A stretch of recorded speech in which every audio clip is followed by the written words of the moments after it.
In Genesis 15:1, Yahweh mentions do not be afraid and then follows next saying, Abram, I am your shield, your very great reward. Isn't that amazing? Yahweh says he is Abram's shield and great reward. Why would Abram be afraid at that point? We ourselves can literally ask for the very same shield and reward to be applied in our lives too. Imagine asking Yahweh for his shield and being granted that shield for protection in this world.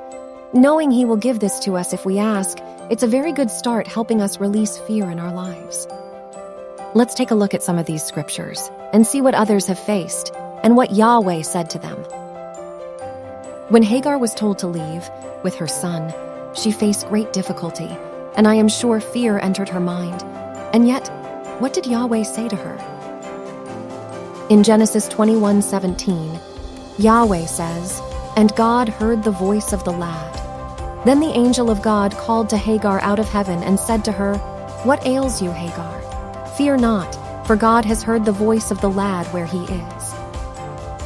Hagar was in such despair, and Yahweh reached out to her and said, Arise, lift up the lad, and hold him by the hand, for I will make a great nation of him. And he then continues in verse 19, God opened her eyes, and she saw a well of water. And she went and filled the skin with water and gave the lad a drink. Then Yahweh continues in verse 20, God was with the lad, and he grew. Amazing what Yahweh did for Hagar and her son. We should expect the same promises as well. The only thing that holds people back usually is they fear Yahweh will not bless them and protect them. Even God's people, the Israelites, who were slaves in Egypt for centuries, cried out to him for help. God answered their prayers and gave them Moses to free them and to lead them to the promised land. Did Moses charge forward without fear or doubt? On the contrary, he was afraid and literally gave 5 excuses why he could not lead Yahweh's people. God didn't yell at Moses for being so timid and afraid. God understood Moses' pain and the depth of his trauma. He told Moses, I will be with you, Exodus 3:12. And from that moment on top of Mount Sinai, to the wandering in the desert for 40 years, to Moses' death, Yahweh was with him, and Israel too. In Proverbs 29, verse 25, it states, The fear of man brings a snare, but he who trusts in the Lord will be exalted.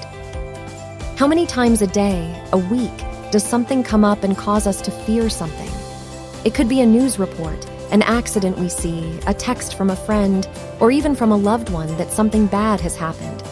How many times did we let fear enter our hearts and worry and caused anxiety?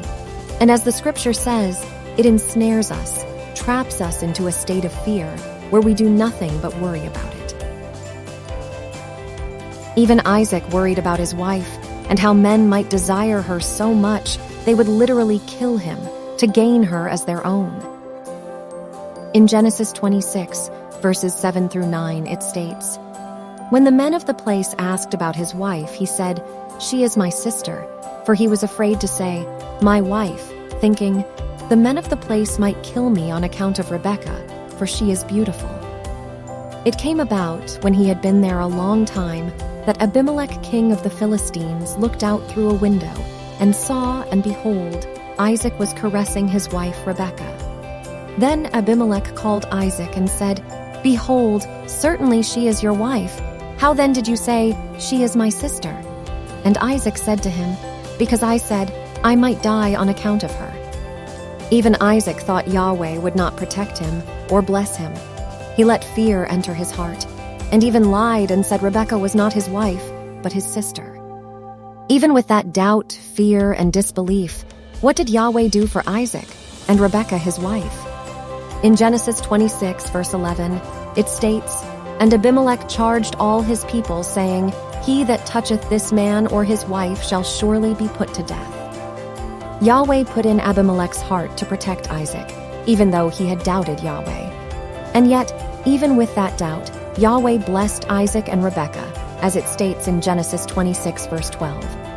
Then Isaac sowed in that land and received in the same year 100-fold, and the Lord blessed him. So Yahweh understands we will have fear, and will even doubt that Yahweh will protect us or bless us. And yet, we are in good company, because even the heroes and the prophets of the Bible doubted Yahweh, and Yahweh literally had to prove it to them. And so, let Yahweh prove it to you. Call on Him, ask Him for protection, ask Him to get rid of the fear you feel in your heart, and instead ask to place belief in your heart so you can start to believe what Yahweh says. Start today, and may Yahweh bless you and yours always.